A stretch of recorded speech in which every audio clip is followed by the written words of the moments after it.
ஒருத்தருக்கு வந்து சர்க்கரை நோய் வந்து இருக்குது, அதில் வந்து மனம் முடிஞ்சு அவர் தற்கொலை பண்ணிக்கிட்டார். இது நம்ம எப்படி பார்க்குறதுனே தெரில டாக்டர். அது நீங்கள் எப்படி பார்க்குறீங்க? இப்போ வந்து டயபிட்டிஸுங்கிறது ஒரு காமன் டிசீஸ் ஆகிடுச்சு. இப்போ இந்தியாவில் 5 இந்தியனுக்கு ஒரு இந்தியன் சர்க்கரை நோயால் பாதிக்கப்பட்டிருக்கான். சர்க்கரை வியாதி இருந்தால் என்ன? இதெல்லாம் வர்றதுக்கு காரணம் ஒன்று ஸ்ட்ரெஸ்ஸு, நம்ம லைஃப் ஸ்டைல் மாடிஃபிகேஷன் ஒன்றும் இல்லை, ஒபிசிட்டி, கண்டது திங்கிறது.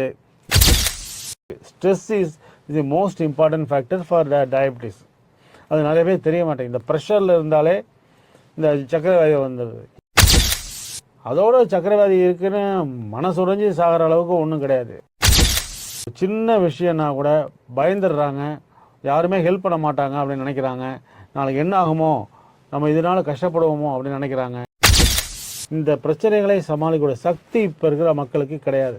என்ன பெரிய விஷயம், போய் டாக்டர்கிட்ட போய் சர்க்கரை வியாதி இருக்குன்னா மாத்திரை கொடுக்க போகிறாங்க, மாத்திரை சாப்பிட்டுட்டு இருக்க போகிறோம், எக்ஸசைஸ்லாம் பண்ணால் சுகர் குறைய போகிறது, அவ்வளோதான். வாழும் கலையை முதல்ல எல்லோரும் கற்றுக் கொடுக்கணும். எப்படி தோல்விகளையும் வெற்றிகளையும் சமமாக பார்க்குறது, எப்படி எதிர்கொள்கிறது, இந்த மாதிரி இதுதான் நம்ம ஸ்ட்ரெஸ் மேனேஜ்மெண்ட். இதில் வந்து மீடியா ரொம்ப இம்பார்ட்டன்ட் ரோல் இருக்குது. இந்த மாதிரி stress related programs, suicide related programs, depression related programs எல்லாம் நிறைய ஒளிபரப்பணும்.